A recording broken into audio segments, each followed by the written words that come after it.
BJP Gujarat की सत्ता में 27 साल से है। राज्य में एंटी इनकम्बेंसी का असर साफ साफ दिखाई भी देता है, लेकिन फिर भी बीजेपी राज्य में हर चुनाव जीत रही है।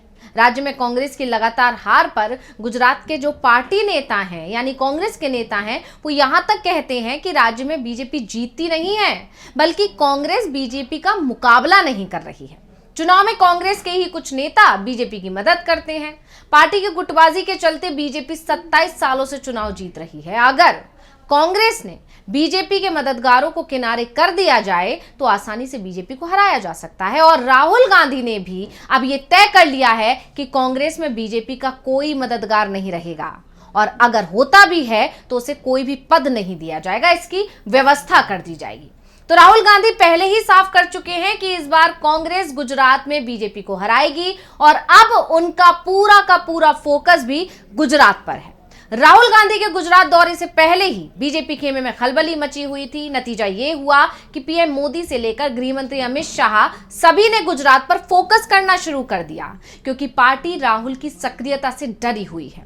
और गुजरात में राहुल गांधी के पहले ही भाषण को देखकर कहा भी जा सकता है कि बीजेपी का डर सही साबित हुआ। और सिर्फ बीजेपी ही नहीं, बल्कि कांग्रेस के वो लोग भी अब चिंता में दिखाई दे रहे हैं जो बीजेपी के लिए कांग्रेस के अंदर रहकर काम कर रहे हैं, क्योंकि राहुल गांधी ने बता दिया कि अब उनकी नजर उन लोगों पर भी है जो कांग्रेस के अंदर से बीजेपी को सपोर्ट कर रहे हैं। ऐसे लोगों को वो बाहर करेंगे। तो आखिर क्या है गुजरात के लिए राहुल की प्लानिंग?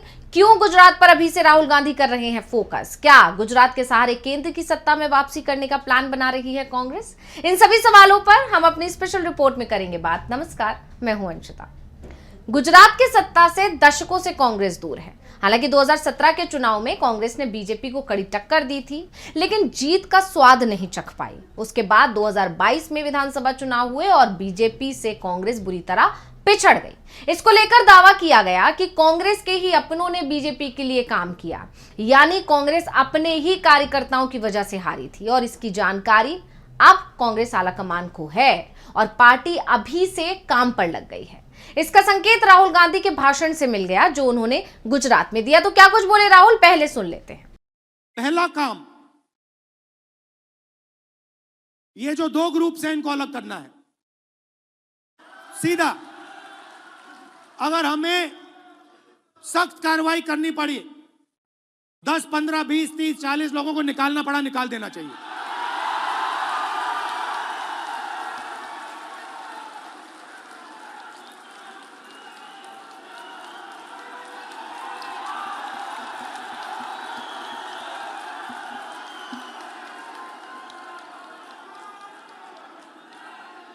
बीजेपी के लिए अंदर से काम कर रहे हो, चलो जाके देखते हैं, बाहर से काम करो।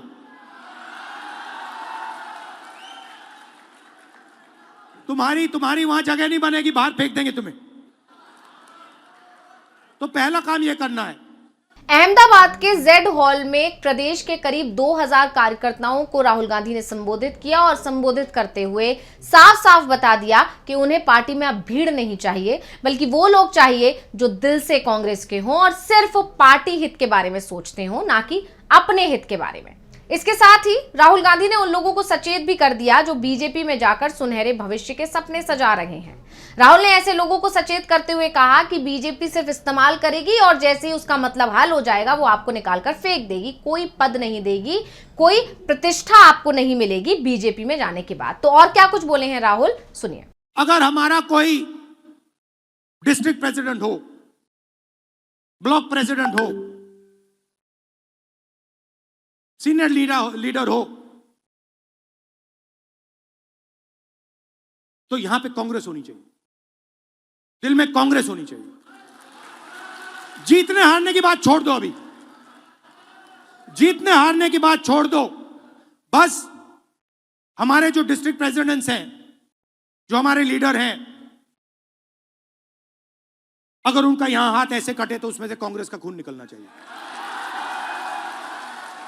पहला काम यह है। और संगठन का कंट्रोल उन लोगों के हाथ में जाना चाहिए। जैसे ही हम ये करेंगे, तूफान जैसे गुजरात की जनता हमारे संगठन में आने की कोशिश करेगी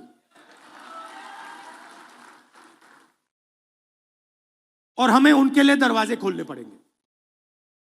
तो अब राहुल का जो ये अंदाज देखने को मिला, जो ये तल्ख तेवर देखने को मिले उन तमाम लोगों के लिए जो कांग्रेस के अंदर रहकर ही पार्टी को कमजोर कर रहे हैं, वो तेवर कोई पहला मौका नहीं था जब राहुल के ऐसे तेवर देखने को मिले, बल्कि राहुल अब हर मौके पर यही बात दोहरा रहे हैं। पार्टी उन लोगों को ढूंढ रही है जो है तो कांग्रेस में लेकिन बीजेपी की नीति और विचारधारा पर चल रहे हैं, बीजेपी को बढ़ावा दे रहे हैं, उसकी विचारधारा को बढ़ावा दे रहे हैं, उसका समर्थन कर रहे हैं, यानी वो बीजेपी के लिए काम कर रहे हैं। इससे पहले भी राहुल गांधी ने कई बार ये बात दोहराई थी। और बहुत सारे लोग हैं जो डर नहीं रहे कांग्रेस के बाहर है, वो सब हमारे हैं, उनको अंदर लाओ, और जो हमारे यहाँ डर रहे हैं उनको बाहर निकालो। चलो भैया जाओ, आरएसएस के हो जाओ, भागो, मजे लो, नहीं चाहिए, जरूरत नहीं है तुम्हारी, हमें निडर लोग चाहिए, ये हमारी आइडियोलॉजी। ये मेरा बेसिक मैसेज है। ये वीडियो जो आपने अभी देखा ये पुराना वीडियो है और पार्टी की सोशल मीडिया यूनिट के साथ जब राहुल गांधी ने बैठक की थी उस दौरान उन्होंने कहा था कि कांग्रेस को निडर लोगों की जरूरत है, कमजोर लोगों की नहीं। उन्होंने कहा था कि कांग्रेस में ऐसे लोगों की जरूरत नहीं है जो संघ की विचारधारा में विश्वास रखते हैं। यही नहीं, एक बार ही नहीं, अलग अलग मंचों से राहुल ये बात लगातार कह रहे हैं। यानी साफ है कि राहुल गांधी अब अपने तरीके से पार्टी की कमान संभाल रहे हैं और अब वो सख्ती भी दिखा रहे हैं, जिससे कांग्रेस के अंदर भी हलचल मच गई है। क्योंकि गुजरात में अभी भले ही चुनाव होने में काफी समय है लेकिन कांग्रेस ने मोर्चा संभाल लिया है और जब राहुल गांधी गुजरात पहुंचे तो सिर्फ बीजेपी ही नहीं, कांग्रेस के अंदर भी अब खलबली मचती हुई दिखाई दे रही है। बीजेपी ये बात समझ चुकी है कि राहुल गांधी जिस तरह सक्रिय दिखाई दे रहे हैं उससे काफी ज्यादा नुकसान हो सकता है, बड़ा डेंट पार्टी को लग सकता है, क्योंकि राहुल गांधी ने अब मोर्चा संभाल लिया और जिस तरह से वो नेतृत्व कर रहे हैं और जहां भी उन्होंने अभी तक नेतृत्व किया है कांग्रेस को मजबूती मिली है। जिस तरह से राहुल गांधी की लोकप्रियता का ग्राफ बढ़ रहा है, ऐसे में जब वो गुजरात पहुंचे हैं और लोगों से मिल रहे हैं, उसके बाद से पीएम मोदी को अपनी लोकप्रियता पर भी अब खतरा मंडराता दिखाई दे रहा है गुजरात में। यानी अब कांग्रेस ने प्लानिंग बना ली है कि अगर बीजेपी को देश की सत्ता में कमजोर करना है तो उसके लिए सबसे पहले गुजरात में उसको कमजोर करना जरूरी होगा। पीएम मोदी और गृह मंत्री को कमजोर करने के लिए उनकी गृह राज्य में उनको चोट देनी होगी, उसके बाद ही देश की सत्ता पर इसका कोई असर पड़ता हुआ दिखाई देगा। इसीलिए अब कांग्रेस की जो प्लानिंग है उसमें सबसे पहले नंबर पर गुजरात आता है और गुजरात में अब खुद को मजबूत करने पर लग गई है कांग्रेस और इसके लिए राहुल गांधी ने कमान संभाल ली है। और अब राहुल गांधी ने जब बयान दिया जाकर गुजरात में तो उनके बयानों से यह साफ नजर आया कि बीजेपी के लिए जो आने वाले चुनाव होगा गुजरात का, वो एक बहुत बड़ी चुनौती साबित हो सकता है। तो रिपोर्ट आपको कैसी लगी हमें कमेंट करके अपनी राय जरूर दीजिएगा। इसी के साथ मुझे दीजिए इजाजत, देखते रहिए डीवी लाइव। नमस्कार।